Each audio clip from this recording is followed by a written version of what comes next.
Welcome to Tuners Subaru Training Part 18. In this training tutorial, we're going to be taking a look at calibrating and setting up our cranking fuel so the engine can crank and fire off at various different coolant temperatures. We're going to have a lot to cover. Let's jump in so we can check this out. Okay, so let's get started. We're going to be taking a look at working with our cranking fuel tables as well as our warm-up enrichment tables within our HP Tuners Subaru applications.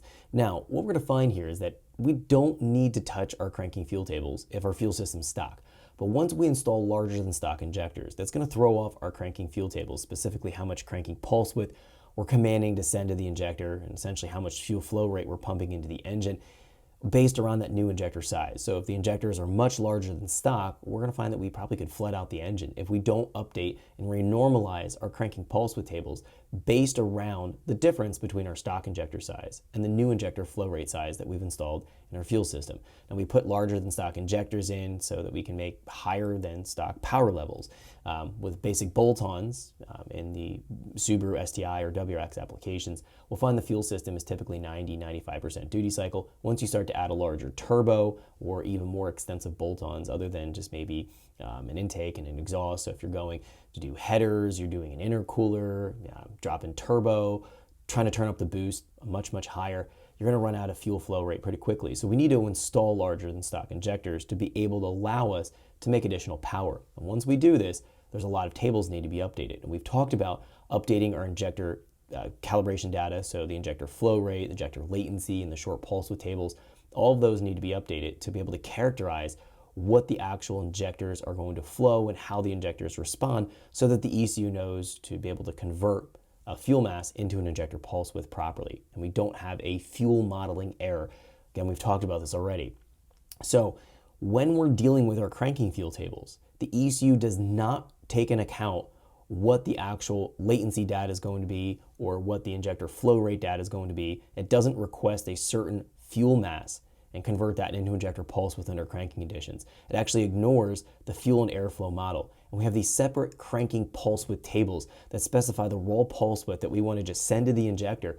It doesn't care what the injector size is going to be. So once we change from a larger than stock fuel injector size, we go from stock to larger than stock, and we're trying to make a bunch of additional power, there's going to be a lot of tables that need to be renormalized because the tables don't hinge upon what the injector flow rate is going to be. It doesn't care or look at what our fuel modeling is going to be. So we need to go in and specify these tables and fix them and correct them based on the difference between stock injector to a larger than stock injector. And that's what we're going to focus here in the beginning of this tutorial. So let's jump in here, take a look at a sample file.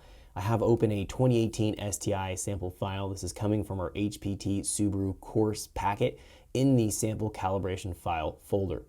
Now I have the file open here, and what I'm going to do is jump into my engine tab right here, and then going across at the top, we're going to go over here to fuel.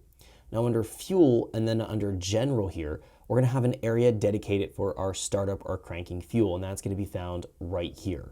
Now, I want to note that the cranking fuel is used when the engine is below approximately 300 to 350 RPMs.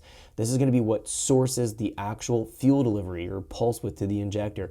It ignores, again, our fuel and airflow model. Once we exceed that 350 RPM threshold, it considers the engine to be actually fired up and running, and it starts to move into our traditional fuel and airflow modeling that we've talked about extensively in our training course. So it actually ignores our startup tables.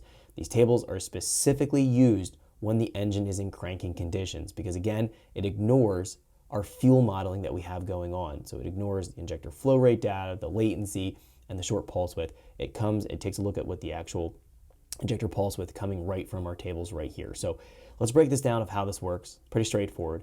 We're gonna have 6 total tables for the cranking injector pulse width here. We can see that table 1 through 6.